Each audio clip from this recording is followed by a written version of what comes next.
So he gave this earth its ecosystems. So he gave this earth a sky, acting as it were a canopy to protect it from stars and missiles from falling inside to kill it and destroy it. And so he gave this earth a carpet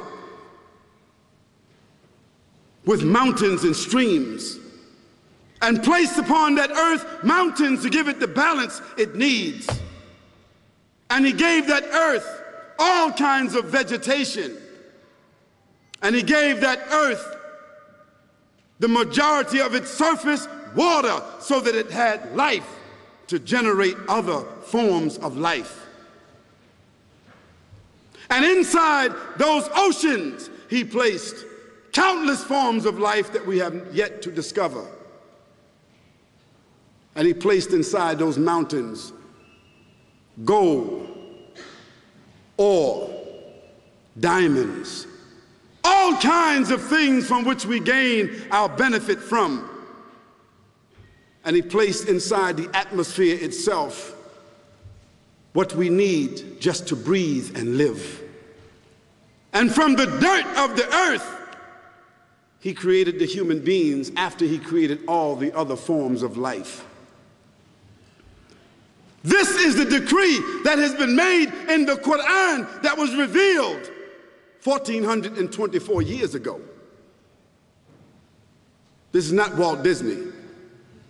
This is not Steven Spielberg.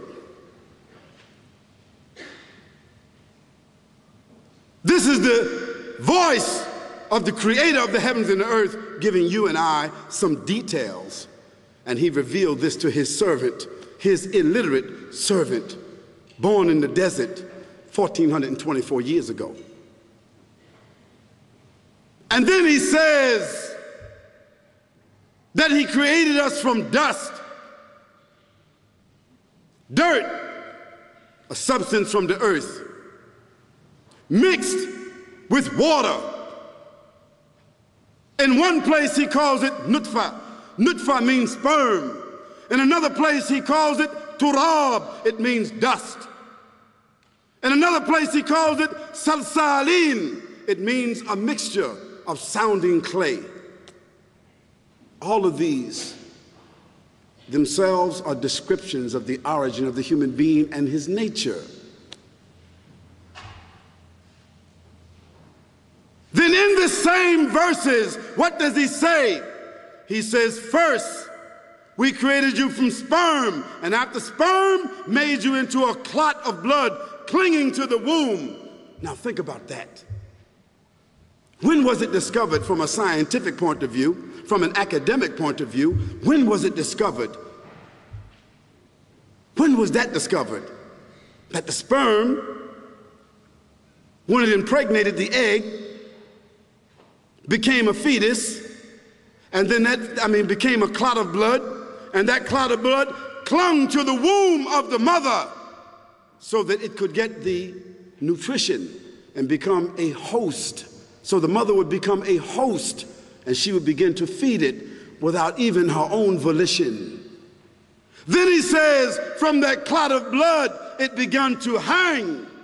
And now we know from scientific filming, scientific documentation, that the sperm swims, millions of sperm, and only one hits that egg. Then that egg settles in the womb. When it settles in the womb, it germinates. When it germinates and breaks open, it becomes a clot of blood. And then it clings to the womb. Then after that, it starts to hang from the womb. And that hanging part is the umbilical cord.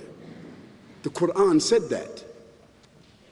Then he says, from that hanging clot, then we make into it a fetus. Now we know that 9 weeks into pregnancy, the fetus is there.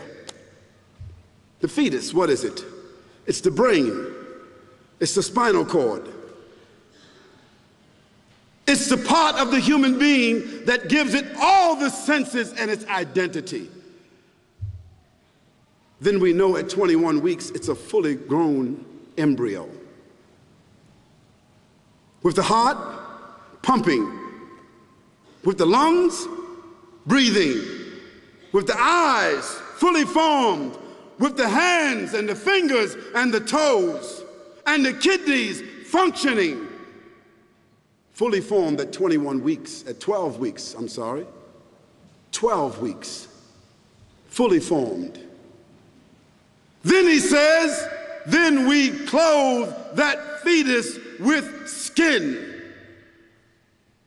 Go to the scientific manuals and see what this process has been discovered, if it is not accurate.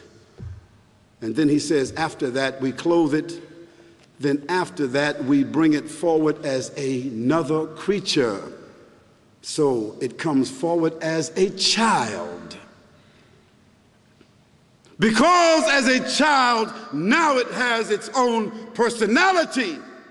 It is given its own spirit. It is given its own designation.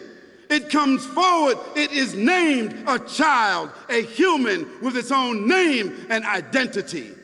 This is what the Quran says, 1424 years ago, our beginning. Then he says, after some time, you will die. A fact. No maybe, not some of you,